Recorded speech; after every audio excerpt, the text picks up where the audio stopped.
And our final biogeochemical cycle we're going to go over is the water cycle or the hydrologic cycle.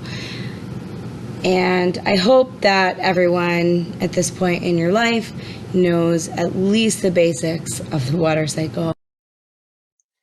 And so I'm actually going to start with the diagram this time, and I'm just going to explain it through. I think it's better that way, right?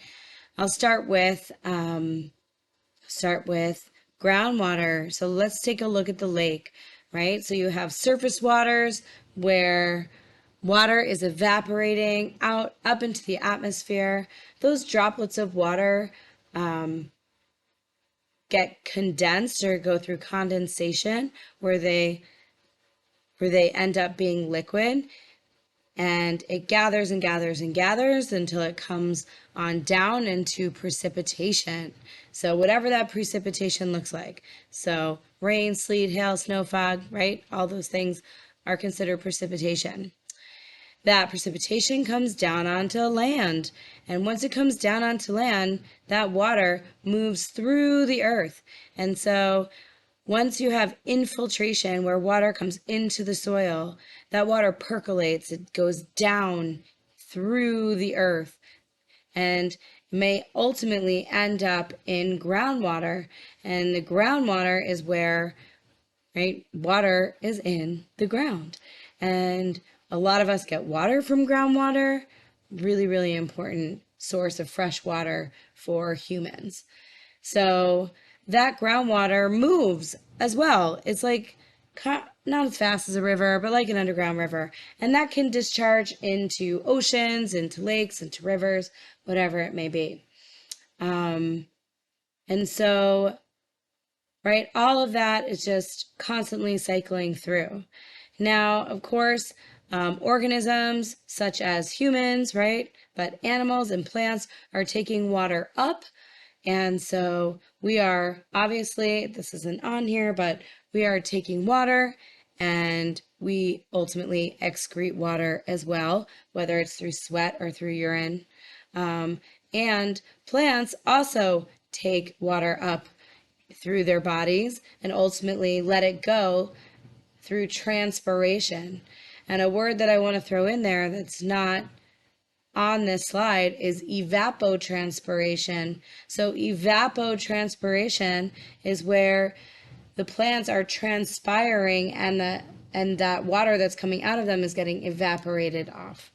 And now that I'm looking at the slide, I'm realizing that the words are like all off and messed up. And I'm so sorry about that. I will fix it on your actual slide.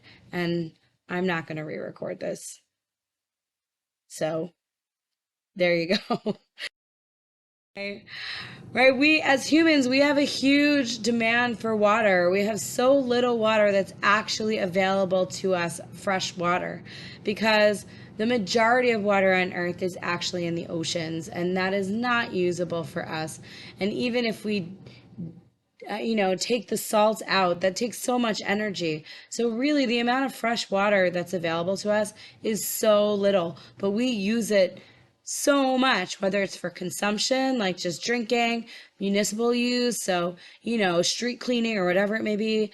Agriculture is the greatest consumer of water out there. Like 70% of the water that is getting used is for agriculture. We use water in power generation. We'll talk about that more in Unit 6. And then, of course, just in manufacturing, we use a ton of water. And so the problem with using water as humans the way we do is that it often results in contamination. So potable water or drinkable water is one of the world's most pressing issues. We are very privileged to live in the United States, and we can trust, or we should be able to trust, that our tap water is safe to drink. But the majority of the world does not live in that state. And so actually, there are people who die of waterborne illness because their water is contaminated. And here in the United States, we flush our toilets with the same water that comes out of the tap in the sink. And so, this demand for water is actually a huge issue and becoming even larger in the scope of climate change due to increased evaporation. So we will talk about the water cycle way more in lots of different units moving forward.